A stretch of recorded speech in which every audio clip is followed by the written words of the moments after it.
Altre cose, sapessi che aveva le luci nella regione, e sapessi che faceva del rapace a quelle luci. E il fucile, sapessi, era un po' preciso, che era via il fucile, che era un po', che era pas preso, era per tutte le luci, era un mettaggio. Allora io avevo deciso espresso, deciso che sa un po' che le luci. E ne avevo due, una a Sant'Andreu, a code de Sagrandeses, e un'altra a Marlavogna, a code a Marlavogna. E allora che volevo andare alla casa di luci, mettevo un culà a me de puente altura del quale e prendevo che riuscisse strappavo le luci, lo casavo e quelli che si erano tutti e due.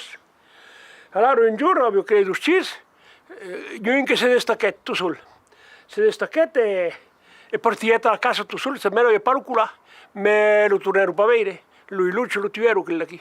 E così che finì, perché ero un po' più che sai luce, ma che resisca, che quelli che si erano due, también io avevo parlato a fare.